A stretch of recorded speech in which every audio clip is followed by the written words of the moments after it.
सभी साथियों को मेरा प्यार भरा नमस्कार। तो कैसे हो आप लोग? आशा करता हूँ आप सभी स्वस्थ होंगे, मस्त होंगे और उतने ही शानदार तरीके से आज आप लोगों ने अपना पेपर किया होगा। पेपर करने के बाद में जो सबसे पहला प्रश्न दिमाग में आता है कि मेरे कितने प्रश्न सही हुए हैं।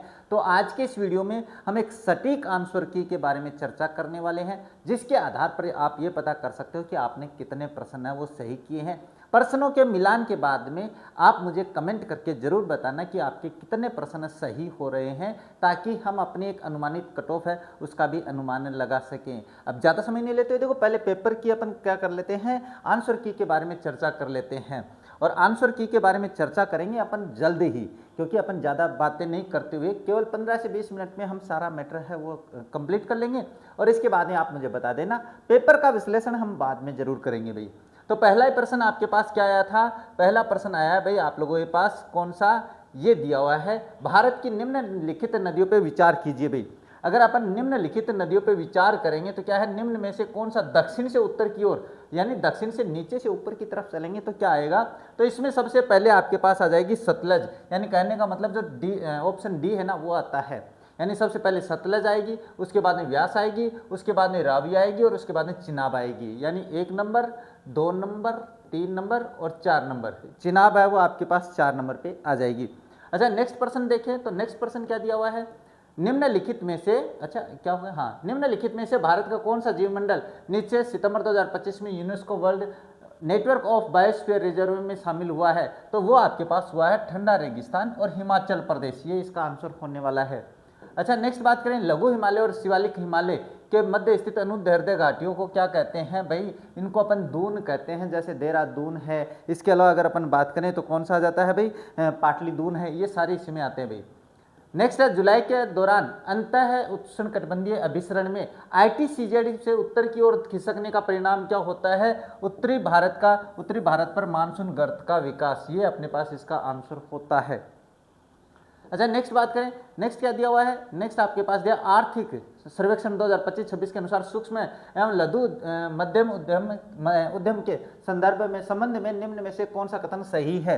अगर इसमें बात करें क्या है, कथन सही नहीं है भाई, तो सही नहीं है। ये भारत के निर्यात का लगभग 30%, ये भारत के सकल घरेलू 31 सही है। ये भारत में कृषि के बाद दूसरा सबसे बड़ा, नहीं ये नहीं है भाई। इसमें आपके ऑप्शन नंबर 3 इसमें नहीं आने वाला है भाई, है ना, ऑप्शन नंबर 3 है वो गलत है। अच्छा इसके बाद में बात करते हैं नेक्स्ट दिया हुआ है, निम्नलिखित में से कौन सा सुमेलित नहीं है? तो इसमें आपके पास पावागढ़ पार्क पंजाब है, ये सुमेलित नहीं है भाई। पावागढ़ सौर पार्क पंजाब में नहीं है, ये आपके पास कर्नाटका में है। कहाँ पे है भाई? ये आपके पास कर्नाटका में है। तो ये देख लेना भाई, मैंने बता दिया, लिखेंगे समय वेस्ट हो जाएगा। अच्छा क्वेश्चन नंबर 7 क्या, निम्नलिखित में से कौन से प्रधानमंत्री अन्नदाता या आय संरक्षण अभियान PM आशा के घटक हैं? अगर इसमें अगर अपन बात करें तो ये तीनों ही आएंगे भाई इसमें अपने पास, ABC तीनों इसके क्या है, सही है भाई, ये भी है, ये भी है, ये भी है।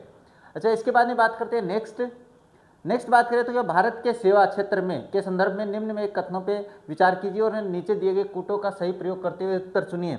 अगर इसमें अब मैं सीधे आंसर बता देता हूँ, इसका आंसर अगर अपन बात करेंगे तो ये एक बार देख लेना प्रश्न, और इसके बाद में जो क्वेश्चन नंबर 8 है इसका आंसर आ जाएगा 3। 1 2 3 तीनों सही है भाई। इसमें क्या है, 1 2 3 तीनों ही सही हैं, ये याद रख लेना भाई, मिला लेना सही। इसके बाद में बात करते हैं नेक्स्ट दिया क्वेश्चन नंबर 9 दिया, भारत के निर्यात के संबंध में कौन सा कथन है सही नहीं है? तो इसमें आपके पास हो जाएगा कंप्यूटर, नहीं इसमें आपके पास यूरोप की रही, ये ऑप्शन गलत होने वाला है। इसका ऑप्शन नंबर 3 है, ये इसका गलत है भाई। 25 में भारत के सॉफ्टवेयर निर्यात में सबसे अधिक साझेदारी अमेरिका की तुलना में यूरोप की रही है, नहीं रही है भाई, सबसे ज़्यादा अमेरिका की रही है। इसके बाद में बात करते हैं नेक्स्ट, तो क्वेश्चन नंबर 10 क्या कह रहा है? क्वेश्चन नंबर 10 है, भारतीय संविधान में कौन सी विशेषता आयरिश संविधान से ली गई है? तो इसमें अगर अपन बात करें तो क्या है भाई, ये राज्यसभा के सदस्यों का मनोनयन, क्या है, राज्यसभा के सदस्यों का मनोनयन और अपने नीति निर्देशक तत्व वहीं से लिए गए हैं क्वेश्चन नंबर 10 में। अच्छा क्वेश्चन नंबर 11 की बात करते हैं। क्वेश्चन नंबर 11 में बात करें तो भारत में वर्ष 2024-25 में शीर्ष 3 तिलहन की बातें करें तो राजस्थान, मध्य प्रदेश और गुजरात, बिल्कुल सही बात है भाई। ये ऑप्शन सही है। 2 नंबर ऑप्शन राजस्थान, मध्य प्रदेश और गुजरात, इसका ऑप्शन सही हो जाता है। अच्छा, कैबिनेट मिशन से संबंधित गलत तथ्य की या गलत कथन की पहचान कीजिए। तो इसमें क्या है, इसका आंसर प्रत्येक प्रांत की मुसलमान सामान्य क्या है, 2 प्रमुख सदस्यों में नहीं बांटा गया था भाई, इसे 3 प्रमुख सदस्यों में बांटा गया था, अपने मुस्लिम, सिख और अन्य में, है ना। तो ध्यान में रख लेना, ये इसका ऑप्शन है गलत हो जाता है। इसके बाद में बात करते हैं नेक्स्ट डॉक्टर B.R. अम्बेडकर के बारे में निम्न कथनों पे विचार कीजिए। तो इनके अपने क्वेश्चन नंबर 13 में बात करें तो केवल 3, है ना, केवल 3 आपके पास ऑप्शन क्या हो जाएगा, एक जो ऑप्शन है वो सही है। क्या है भाई कि डॉक्टर अम्बेडकर कौन से कथनों पे, निम्न में से कौन सा कथन सही है। तो डॉक्टर अम्बेडकर ने 4 नवंबर 1948 को संविधान का अंतिम मसौदा संविधान सभा में पहली रीडिंग के लिए प्रस्तुत किया था। और दूसरा क्या है, डॉक्टर अम्बेडकर को मद्रास नहीं भाई, मद्रास से संविधान नहीं, ये अपने पास से पहले तो लड़े थे अपने पास से कहाँ से, बंगाल से, पूर्वी बंगाल से, और उसके बाद में बॉम्बे प्रेसिडेंसी से लड़े थे। तो ये अपने पास ये गलत है और ये एक सही है, तो केवल 2 सही है इसमें। इसके बाद में, अच्छा मैंने 3 बोल दिया क्या, नहीं 2 है भैया। अच्छा, क्वेश्चन नंबर 14 क्या है, निम्नलिखित में से मूल अधिकार भारतीय संविधान। इसमें मैंने ये प्रश्न है ना, ये तो आपके अब आया है, मैंने पहले ही वीडियो, आप बात पे यकीन नहीं करोगे, बिल्कुल ये का ये प्रश्न है। इसमें अपने पास 14 है, उसके बाद में 29 और 30, ये सारे मैंने लिखवाए थे। तो इसमें 14, 29 जिसमें है क्या है, नहीं ये प्रश्न दूसरा भाई, क्या भारतीय मूल अधिकार संविधान केवल नागरिकों के लिए दिए गए हैं। तो इसमें आपके पास जो अनुच्छेद 14 और 15 में है, तो इसका आ जाएगा 1 और 2, 1 और 2 है, ये भारतीयों को है। विधि के समक्ष समता और शोषण के विरुद्ध अधिकार, ये अपने पास सबको प्राप्त है भाई, ये सभी के लिए लागू होते हैं। सभी का मतलब होता है कि आपके पास चाहे विदेशी हो, उनके लिए भी ये लागू होता है कि इस विधि के यानी कानून के समक्ष समानता है वो सभी के लिए होती है, और शोषण के विरुद्ध भी यही होता है। तो केवल आपके पास 1 और 2 इसमें आ जाता है। तो 14 में 1 और 2, हाँ इसका आंसर तो बताया नहीं, एक अपने पास आंसर का इसका हो जाएगा 4 नंबर, 1 और 2 हो जाएंगे। अच्छा, नेक्स्ट बात करते हैं भारतीय के संविधान के निम्नलिखित में से किस अनुच्छेद में राष्ट्रपति के लिए पुनर्निर्वाचन के लिए पात्रता का उल्लेख किया गया है। तो इसमें अगर बात करें अनुच्छेद 57 में है भाई, वो किस में है, अनुच्छेद 57 में है। अच्छा, इसके बाद में बात करते हैं राज्य की नीति निर्देशक तत्व के तत्वों से संबंधित निम्न कथनों पे विचार कीजिए। राज्य की नीति निर्देशक तत्व देश के शासन में मूलभूत है। इसमें करना क्या है, उपयुक्त में से सही कथन का, राज्य की नीति निर्देशक तत्वों को विधि निर्माण में लागू करना राज्य का कर्तव्य होगा। राज्य की नीति निर्देशक तत्व केवल उच्चतम न्यायालय द्वारा परिवर्तनीय है, ये किसी के द्वारा परिवर्तनीय नहीं है भाई, है ना, ये किसी के द्वारा परिवर्तनीय नहीं है, ध्यान में रख लेना। इनको अपन क्या है, सुप्रीम कोर्ट में इसके खिलाफ नहीं जा सकते हैं। इसके बाद में बात करते हैं, तो इसका आंसर क्या हो जाएगा, 1 और 2 सही हो जाएंगे भाई। इसके बाद में नागरिकता संशोधन अधिनियम 2019 के तहत निम्नलिखित में से किन देशों में आने वाले बौद्धों को कुछ, हाँ तो इसमें मैं बात बताऊं तो आपके पास ये दिया गया है पाकिस्तान, अफगानिस्तान और बांग्लादेश। यहाँ से जो बौद्ध आएंगे इनके लिए छूट दी गई है भाई, आपके पास पाकिस्तान, अफगानिस्तान और बांग्लादेश, ये ध्यान में रखना भाई। चीन, नेपाल और भूटान नहीं दिया गया भाई, है ना, पाकिस्तान, अफगानिस्तान और बांग्लादेश है भाई इसमें। अच्छा, इसके बाद में बात करते हैं क्वेश्चन नंबर 18 क्या है, यदि प्रश्न उठता है कि राज्यसभा का कोई सदस्य भारत के संविधान की 10वीं अनुसूची में अंतर्गत निरर्हता से ग्रस्त हो गया है या नहीं, तो यह प्रश्न निम्न में से किसके निर्णय हेतु निर्देशित किया जाता है। राष्ट्रपति नहीं करता है भाई, अपने पास जो सभापति होता है, सभापति मतलब उपराष्ट्रपति, तो वो आपके पास हो जाएगा सभापति राज्यसभा, वो फैसला करता है कि वो निर्हर है, योग्य है कि ये अयोग्य है, ये बात ध्यान में रखना। ऑप्शन नंबर 4 आ जाएगा। अच्छा, भारत के उपराष्ट्रपति से संबंधित कथनों पर विचार कीजिए। जब राष्ट्रपति के स्वरूप में कार्य करता है तो राज्यसभा के सभापति के कर्तव्यों का निर्वहन नहीं कर सकता है। क्या है, राज्यसभा के उपराष्ट्रपति राष्ट्रपति के कर्तव्यों का निर्वहन करता है तो उसे राज्यसभा के सभापति का वेतन ही मिलता है, नहीं, उसे राष्ट्रपति का पद वेतन है वो मिलता है भाई इसमें। और अपने पास क्या है, केवल 1 सही हो जाएगा इसमें आपके पास, तो ये रहा, केवल 1 सही हो जाता है। अच्छा, नेक्स्ट बात करें तो 20 नंबर क्वेश्चन क्या कह रहा है, भारत के संविधान के अनुच्छेद 352 के संबंध में संघ का मंत्रिमंडल अगर बात करें तो वह परिषद जो अनुच्छेद 275 के अधीन प्रधानमंत्री और मंत्रिमंडल स्तर के अन्य मंत्रियों को मिलाकर बनती है, बिल्कुल सही है, ये पहला ऑप्शन सही है, इसमें ध्यान देख लेना भाई। अच्छा, क्वेश्चन नंबर 21 क्या कह रहा है, नेहरू लियाकत समझौते से संबंधित निम्न कथनों पर विचार कीजिए। तो इस पर विचार करें तो केवल 1 सही है भाई इसमें, है ना। तो क्वेश्चन ऑप्शन नंबर 4 जो है वो आपके पास सही हो जाता है। और इसमें पहला क्या है, नेहरू लियाकत समझौता 8 अप्रैल 1950 को नई दिल्ली में भारत और पाकिस्तान के मध्य हस्ताक्षर हुआ। नेहरू लियाकत समझौते का उद्देश्य भारत और पाकिस्तान के मध्य सीमा विवादों को हल करना नहीं था, बल्कि अल्पसंख्यकों के अधिकार से संबंधित बात हुई थी भाई यहाँ पे। तो ऑप्शन 1 सही है। इसके बाद ऑप्शन 1 नहीं, ऑप्शन डी, ऑप्शन 4 सही है, केवल 1 सही है इसमें। भारत के निम्नलिखित पड़ोसी देशों में से कौन सा देश यूपीआई लाइव देशों की सूची तथा डिजिटल पब्लिक इंफ्रास्ट्रक्चर डीपीआई सहयोग तो हस्ताक्षरित एमओयू दो देशों की सूची दोनों शामिल है भाई।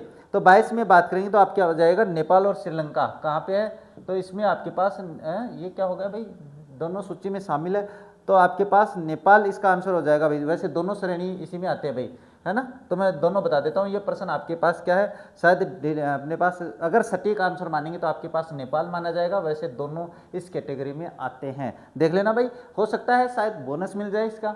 अच्छा, भारत के संविधान में उच्चतम न्यायालय के से संबंधित अनुच्छेदों के अंतर्गत निम्नलिखित में से किस अनुच्छेद में क्या है प्रमादेश रीति जारी कर सकते हैं, तो इसका आंसर आ जाएगा 139। क्या आ जाएगा भाई, 139।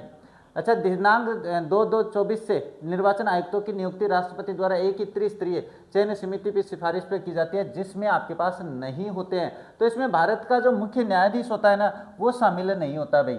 इसमें भारत के मुख्य न्यायाधीश शामिल नहीं होते हैं। निर्वाचन आयुक्तों की नियुक्ति पर जो राष्ट्रपति अपने पास क्या है, एक त्रिसदस्यीय चयन समिति की सिफारिश पर करता है ना, उसमें अपने भारत के मुख्य न्यायाधीश नहीं होते हैं।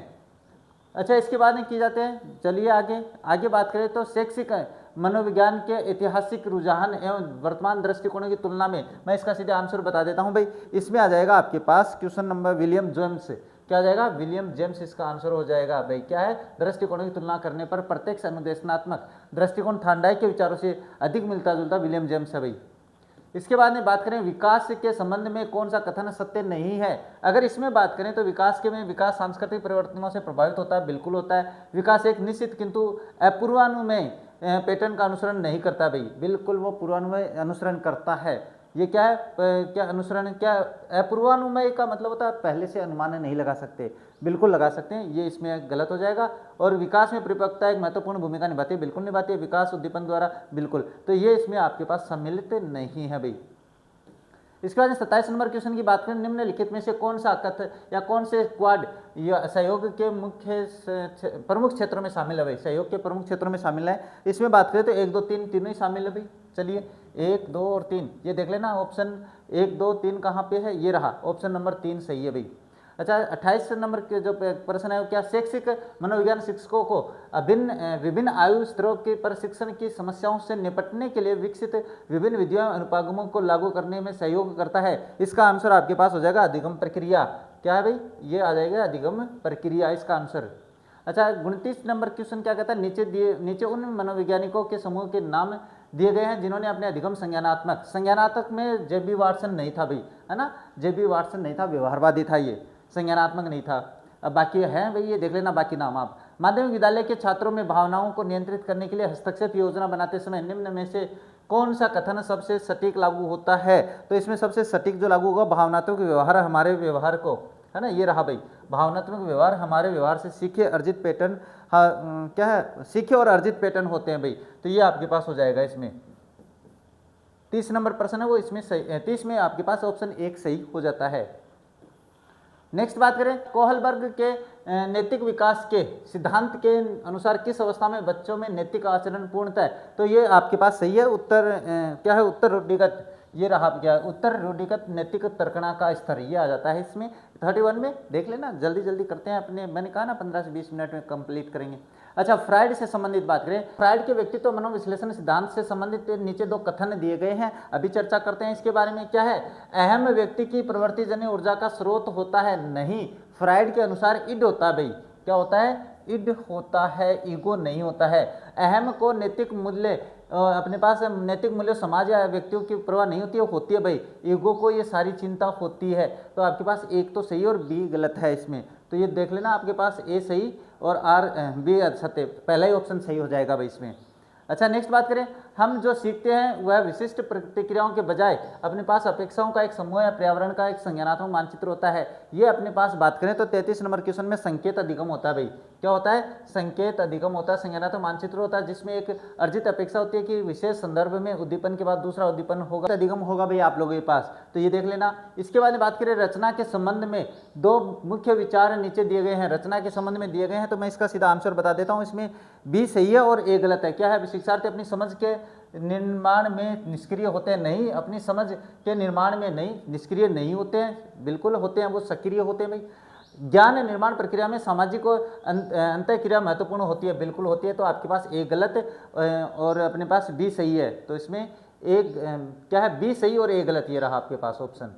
इसके बाद में बात करते हैं नेक्स्ट क्या दिया? गार्डनर के बहुमुखी सिद्धांत के अनुसार निम्नलिखित प्रकार की बुद्धिमत्ता का सही मिलान कीजिए। तो इसमें मैं सीधे आंसर बताऊंगा आप लोगों को। शारीरिक गतिज है, इसका सीधा सा आंसर है। खिलाड़ी जो होता है वो होता है शारीरिक गतिज। अंतर्वैयक्तिक की बात करें तो वो आपके पास क्या होता है? मनोवैज्ञानिक होता है। अंतः वैयक्तिक की बात करें तो वो आपके पास दार्शनिक होता है, और स्थानिक की बात करें तो वो आर्किटेक्ट होता है। तो ये गार्डनर की बुद्धि के सिद्धांत से संबंधित है भाई। इसके बाद में बात करते हैं नेक्स्ट आपके पास आता है व्यक्ति के शील गुण सिद्धांत के बारे में निम्न में से कौन सा कथन सही नहीं है। तो इसमें शील गुण के बारे में बात करें तो इसमें ऑप्शन नंबर 4 है वो सही है। एक शील गुण उपागम लोगों की केवल द्वितीयक विशेषताओं की पहचान करने का प्रयास करता है, ये सही नहीं है। ऊपर वाले तीनों सही है, पढ़ लेना भाई, अपने को थोड़ा सा फास्ट गति से करना पेपर। परीक्षा में खराब प्रदर्शन करने के बाद जब एक बालक ने नए पेनों का एक सेट खरीदा तो उससे अपने मित्र ने कहा अगली परीक्षा में इन पेनों से बहुत अच्छा प्रदर्शन करूंगा। तो इसमें उसने क्या किया भाई? युक्तिकरण किया भाई। उसने क्या किया है? युक्तिकरण का उपयोग किया है। अच्छा, नेक्स्ट बात करें क्वेश्चन नंबर 38। निम्नलिखित में से कौन मनोसामाजिक प्रेरकों के उदाहरण हैं? इसमें अगर बात करेंगे तो भैया आपके पास में ये जो दो है ना, एक तो भूख और एक प्यास, ये दोनों इससे संबंधित नहीं है। उपलब्धि की आवश्यकता होती है, संबंधिता की आवश्यकता होती है, जिज्ञासा और अन्वेषण की आवश्यकता होती है, बाकी सारे होते हैं। बी और सी को छोड़ दो आप, बी और सी इसमें ही नहीं है भाई, यही आपका सही हो जाता है, क्योंकि अपने पास किस में आ जाते हैं? ये अपने पास जैविक में आ जाते हैं भाई। अच्छा, नेक्स्ट बात करें क्या है 39 में, सृजनात्मकता के निम्नलिखित में से किस तत्व का तात्पर्य अनेक तरह के विचारों की खुली अभिव्यक्ति होता है। तो इसमें अगर अपन बात करें तो आपके पास 39 में आंसर हो जाएगा धारा प्रवाहिता। क्या हो जाएगा? धारा प्रवाहिता है वो इसमें आ जाएगा सृजनात्मकता में, ये जो 39 का प्रश्न है। अच्छा, 40 की बात करें तो इसमें आपके पास आ जाएगा संयोगों का आत्मसातीकरण। इसका निम्न में से कौन सी क्षमता गोलमेल द्वारा प्रस्तावित संयोगात्मक बुद्धि प्रतिमान में शामिल नहीं है? इसमें आपके पास नंबर 2 ऑप्शन है जो वो सही हो जाता है। अच्छा, क्वेश्चन नंबर 41 की बात करें तो क्या दिया हुआ? UDL का पूर्ण रूप क्या है? तो यूनिफाइड डिफरेंशियल नहीं आएगा भाई, ये आएगा डिजाइन वाला, है ना, ये रहा यूनिवर्सल डिजाइन फॉर लर्निंग, ये आ जाएगा UDL के लिए।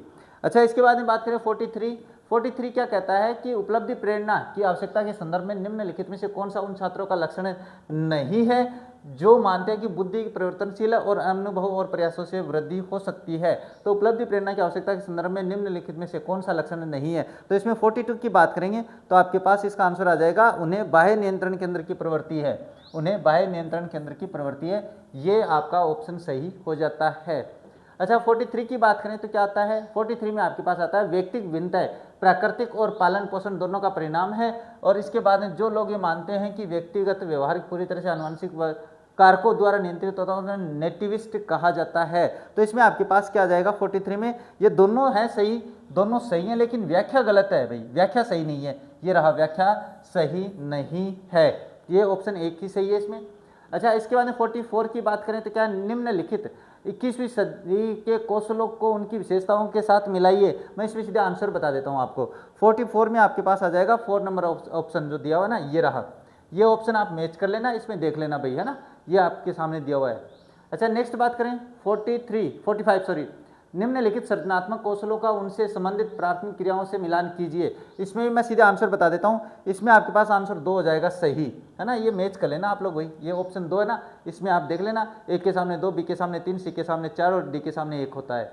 अच्छा, इसके बाद क्वेश्चन नंबर 46 की बात करें तो क्या है? राजस्थान में पाई जाने वाली भेड़ों की नस्ल का समूह सही पहचानिए। तो देखो, मगरा, सोनाड़ी, जखराना बकरी होती है भाई, राठी गाय होती है, मगरा, सोनाड़ी, नाली, बरबरी बकरी होती है, मगरा, सोनाड़ी, नाली, पुगल, ये आपके पास सही है, तो ऑप्शन नंबर 4 सही हो जाता है। क्वेश्चन नंबर 47 क्या कहता है, निम्नलिखित में से कौन सी गेहूं की संकरित किस्म है? संकरित किस्म नहीं है भाई, ये जो है ना नहीं है, तो इसमें मंगला नहीं है भाई। मंगला आपके पास आपके क्या हो जाती है, मंगला तो वैसे तो अपने तेल का कुआं है भाई, है ना, तो ध्यान में रख लेना। इसके बाद में बात करते हैं नेक्स्ट, तो नेक्स्ट आता है कोपेन वर्गीकरण के अनुसार AW जानते हो भाई आप लोग, डूंगरपुर बांसवाड़ा आ जाएगा AW में, ये तो बहुत बार रिपीट करवाया मैंने पर्सन, है ना।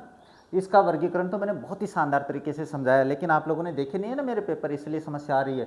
ये प्रश्न तो लेवल कुछ नहीं है, मेरी CET के पेपर का लेवल देखोगे तो पता चल जाएगा कि हमें तो RS की तैयारी करवा रहे हो सर आप, अपनी तारीफ कर लेते हो सर। निम्नलिखित में लिखित पर्वत शिखरों पर विचार कीजिए, अभी कर लेते हैं। कुंभलगढ़, सज्जनगढ़, रघुनाथगढ़ और लीलागढ़।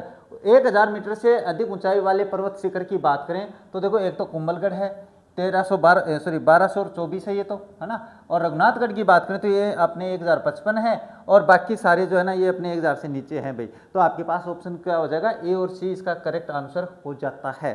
अच्छा नेक्स्ट बात करें तो निम्नलिखित में से कौन सी नदियाँ कच्छ के रण में गिरती है भाई? कच्छ के रण में अपन बात करें तो ये सही है भाई, जाती है अपनी गुजरात में। अच्छा नेक्स्ट बात करें तो क्या जाता है, हाथीनामा भीलों का विवाह है भाई, ये भीलों का विवाह है, विवाह करने का क्या है, नृत्य है भाई हाथीमना। इसके बाद में बात करें इसमें 2024-25 में राष्ट्रीय दुग्ध में बात करें तो इसका ऑप्शन हो जाएगा 14.82, कितना 14.82 इसका आंसर हो जाता है। 53 की बात करें NAFED का जैविक उर्वरक व संयंत्र की बात करें निम्नलिखित में से किस स्थान पर अवस्थित है? तो NAFED का आपके पास भरतपुर में है। कहाँ पे? NAFED भरतपुर में स्थित है। जल्दी जल्दी देखते हैं, चलते हैं भाई। आप कहोगे सर समझा नहीं रहे हो, समझाने का समय नहीं है अभी। भारत में वन स्थिति रिपोर्ट की बात करें 23 के अनुसार तो इसका आंसर हो जाएगा 223.20, ये करेक्ट आंसर है इसका। अच्छा जनगणना 2011 के अनुसार की बात करें तो ग्रामीण और नगरीय जनसंख्या का प्रतिशत की बात करें तो आपके पास हो जाएगा 75 और 24.9, ये करेक्ट आंसर है, आप कर लोगे, ये तो बहुत ही सरल था। अच्छा नेक्स्ट बात करते हैं, नेक्स्ट है सुल्तान गियासुद्दीन बलबन द्वारा चित्तौड़ पर किए गए आक्रमण को निम्न में से किसने? तो भाई जेतर सिंह, तेज सिंह और समर सिंह, ये मैंने एक ही क्लास में समझाया था अपने गोहिल वंश, उसमें सारी बातें आई हैं ये। अच्छा हल्दी घाटी के युद्ध में महाराणा प्रताप की सेना के हरावल दस्ते का हकीम खां सूर कहाँ पे है भाई? हकीम खां सूर ने किया था, जो आगामी हरावल कौन सा होता है जो आगे आगे लड़ता है वो हरावल होता है, तो हकीम खां सूर ने किया था भाई। अच्छा मारवाड़ के अजीत सिंह को उत्तराधिकारी बनाने के लिए औरंगजेब के विरुद्ध किस राजपूत शक्ति ने? बिल्कुल सही बात है, मेवाड़ के राज सिंह सही थे इसमें, मेवाड़ के राज सिंह इसमें शामिल होते हैं भाई। ये समझा देता, लेकिन अभी थोड़ा सा। निम्न में से किस पुरास्थल से भारत की आज़ादी से पूर्व ताम्र भंडार प्राप्त हुए हैं? कुराड़ा नागौर है भाई, ये अपने पास कुराड़ा नाम पहले भी आया अपने उसमें आया है पेपर सीरीज में। अच्छा 861 से गठियाला ईस्वी के गठियाला अभिलेख से हमें जानकारी मिलती है। 60 में आपके आ जाएगा मंडोर के प्रतिहार वंश की प्राप्त जानकारी मिलती है भाई। अच्छा नेक्स्ट बात करते हैं 61, तो 61 क्या है? बीकानेर प्रजा परिषद क्या है? प्रजा परिषद के संस्थापक पूछे भाई, इसमें अपने पास प्रजामंडल के नहीं पूछे, तो इसमें आ जाएगा रघुवर दयाल। क्या आ जाएंगे? रघुवर दयाल। अगर प्रजामंडल पूछते तो मगाराम वेद कर देते अपन, है ना। ये अपने पास बीकानेर प्रजा परिषद पूछे तो रघुवर दयाल हो जाएगा। अच्छा इसके बाद में बात करते हैं 62, तो 62 आपके पास क्या हो जाता है? किस अजमेर कमिश्नर ने 1857 में? तो इसमें अपने कर्नल डिक्सन हो जाएगा भाई। क्या हो जाएगा? कर्नल डिक्सन इसका आंसर हो जाएगा। इसके बाद में बात करते हैं नेक्स्ट, हरिनारायण शर्मा ने अलवर राज्य में जनचेतना के संचार हेतु निम्न में से कौन से कार्य किए हैं? तो इसमें अगर अपन बात करें तो इसका ऑप्शन सीधे बता देता हूँ, इसमें किए हैं भाई ABCD, सारे किए हैं भाई ABCD, ये सारे किए हैं। तो अब ऑप्शन आपके पास क्या हो जाएगा? 3 हो जाएगा। अच्छा इसके बाद में बात करते हैं क्वेश्चन नंबर 64, देवनारायण जी का देवासान कहाँ हुआ था? देवासान आपके पास देवमाली में हुआ है, तो ये रहा आपके पास देवमाली, ऑप्शन बी जो 2 है वो सही है। निम्नलिखित संतों में से किसने रामानंदी संप्रदाय की गलता पीठ का क्या है सुदृढ़ किया था भाई? तो वो किलेदास ने किया था। अगर स्थापना की बात करें तो आपके पास वो किसने किया भाई? पयहारी जी ने किया था भाई, है ना। इसकी स्थापना पयहारी जी ने की थी, लेकिन किलेदास ने इसको सुदृढ़ीकृत किया था भाई। ये प्रश्न भी आ चुका अपने पहले। अच्छा विजय सिंह पथिक ने बिजोलिया आंदोलन से अलग होने का प्राथमिक कारण क्या था भाई? तो इसका प्राथमिक कारण था वर्मा चौधरी मेवाड़ में प्रवेश करने पर प्रतिबंधित किया जाना। नहीं, ये बिल्कुल है भाई, मतभेद हो जाता है उसमें, वैचारिक मतभेद आ जाते हैं। राजस्थान सेवा संघ की भूमिका को लेकर माणिक्यलाल वर्मा और रामनारायण चौधरी के साथ वैचारिक मतभेद हो गए थे, इसलिए वो अलग हुए थे। इसके बाद में बात करते हैं स्थानीय सोडा राजपूतों द्वारा सिंध प्रांत में किस क्षेत्र को भारत संघ में मिलाने का प्रयास किया गया था? तो इसमें अपने पास 67 में आ जाएगा थार पारकर। क्या आ जाएगा? थार पारकर स्थान जो है ना उसको मिलाने की कोशिश की गई थी। अच्छा 68 की बात करें तो क्या निम्नलिखित में से कौन सा युग्म सुमेलित नहीं है? मैं ये आपके पास नहीं, ये तो मिला हुआ भाई। इसमें आपके पास बेणेश्वर मेला अमावस्या, हाँ बिल्कुल, बेणेश्वर मेला माघ पूर्णिमा को लगता है भाई। कब लगता है? माघ पूर्णिमा को लगता है। अच्छा इसके बाद में बात करते हैं 69। तो 69 क्या है? जयपुर के स्मारकों के संबंध में निम्नांकित कथनों का अध्ययन कीजिए और सही विकल्प का चयन कीजिए। तो सही विकल्प की बात करें तो चंद्रमहल 5 मंजिला भवन है, नहीं, ये 7 मंजिला है भाई। क्या 7 मंजिला? मुबारक महल अपने पास ईश्वरी सिंह ने नहीं बनवाया था, ये तो अकबर ने बनवाया था मुबारक महल। और अपने पास हवा महल का निर्माण स्वयं प्रताप सिंह ने, तो केवल सी सही है इसमें, बाकी गलत हो जाते हैं। अच्छा नेक्स्ट बात करें बूंदी की चित्रकला शैली के प्रारंभिक विकास में रागमाला सेट का ऐतिहासिक महत्व क्या है भाई? तो ये बूंदी की विशेषताओं के बारे में है भाई। तो क्या ये बूंदी की विशेषताओं को प्रदर्शित करता है और जिसमें परिष्कृत मुगल और स्थानीय मेवाड़ तत्वों का मिश्रण दिखाई देता है। ये इसमें आपका ऑप्शन सही हो जाएगा। अच्छा नेक्स्ट बात करते हैं। नेक्स्ट बात करें तो क्या आ जाएगा? इसमें आ जाएगा वीरमायण है। वीरमायण के संदर्भ में निम्न कथनों पे विचार कीजिए। तो मैं इसका आंसर बता देता हूँ। इसमें आपके पास ऑप्शन ए और बी सही है, ऑप्शन ए और बी सही है, ये देख लेना। अच्छा अर्जुनलाल सेठी जी के बारे में बात करें तो के विषय में निम्नांकित में से कौन सा कथन असत्य है? अगर इसमें बात करें तो आपके पास हो जाएगा कि कलकत्ता जेल में बंदीगृह में दुर्व्यवहार के कारण 70 दिन, ये अपने पास क्या 72 में ऑप्शन सी है, वो गलत है भाई अर्जुनलाल सेठी जी के बारे में। अच्छा नेक्स्ट बात करें भीलों द्वारा पहनी जाने वाली धोती किस नाम से जानी जाती है? तो ये आपके पास क्या है? ढेपाड़ा होती है भाई, है ना। क्या होती है? ढेपाड़ा। जो धोती होती है ना भीलों द्वारा पहनी जाती है उसे ढेपाड़ा कहते हैं।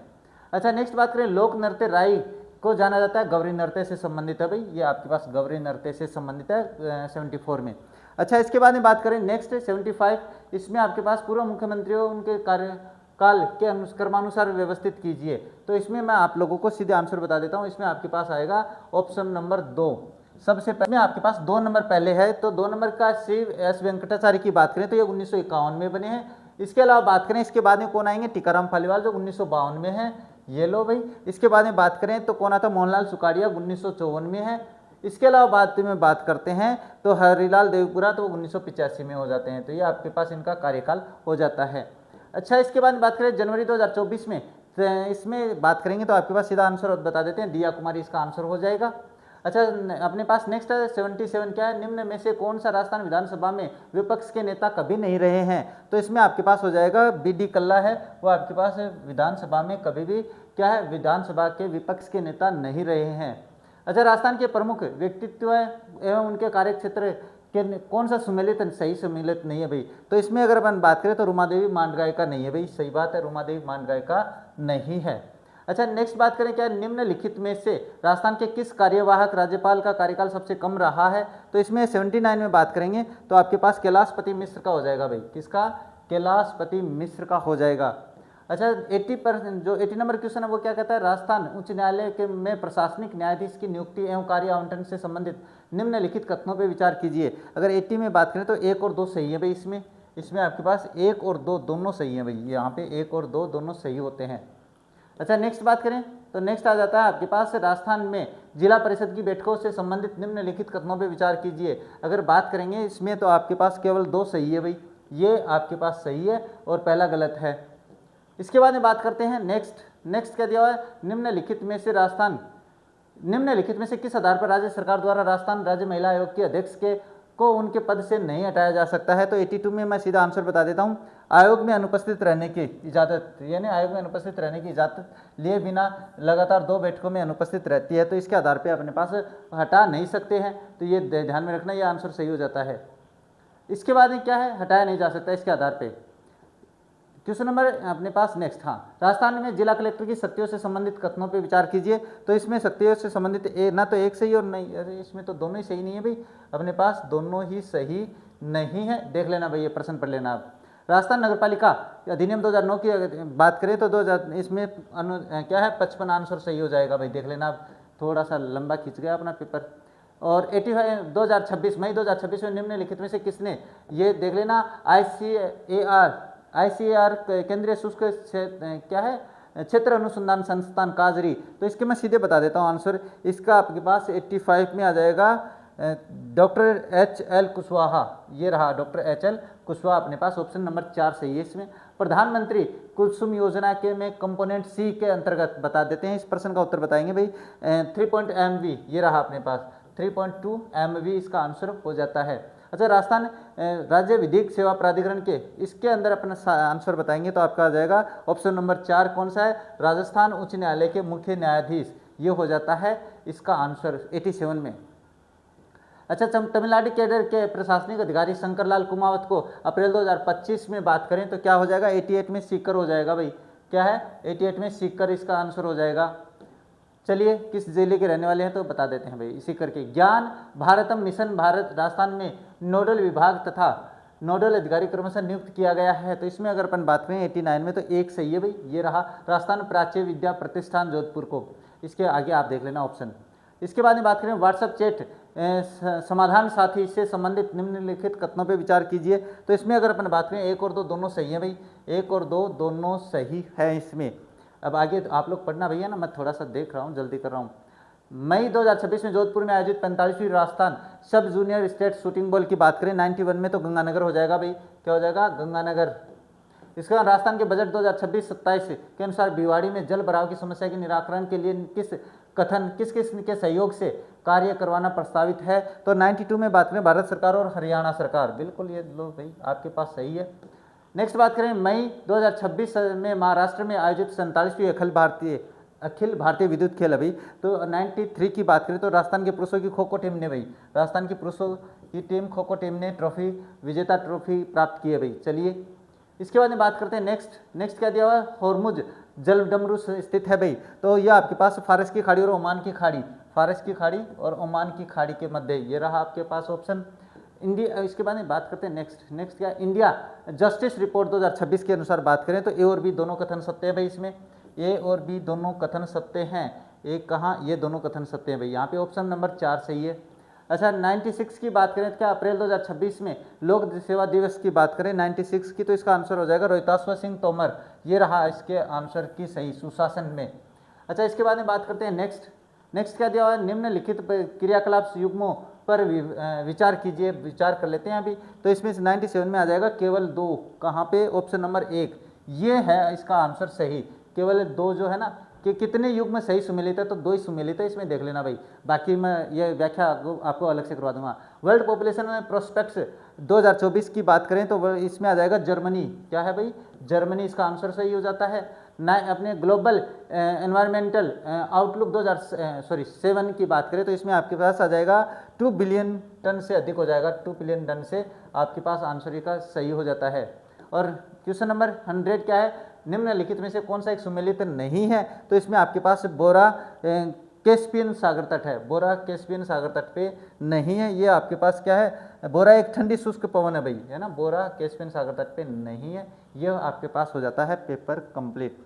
तो देखो मैंने यही बताया है कि अपने 15 से 20 मिनट में आपका पेपर है वो करवा देंगे, आप तो बस अपने आंसर मिलाओ और मुझे बताओ कि कितने क्वेश्चन से वो सही हुए हैं। अगर आप मुझे एक्यूरेट बताओगे तो मैं आपको एक अनुमानित सटीक जो कट ऑफ है उसका वीडियो भी बिल्कुल उपलब्ध करवा दूंगा। तो बस आज के इस वीडियो को यहीं पे कंप्लीट करेंगे, लेकिन जाने से पहले एक बात करें, चैनल पे पहली बार आए हो तो चैनल को सब्सक्राइब कर बेल आइकन को ऑन जरूर कर लेना, ताकि मेरे वीडियोज़ के नोटिफिकेशन सबसे पहले आप लोगों के पास पहुँचे। तो बस आज के इस वीडियो को यहीं पर कंप्लीट करेंगे, मिलेंगे आप लोगों से अपने नेक्स्ट वीडियो में, तब तक देखते रहिए हमारा चैनल। जय हिंद, जय भारत।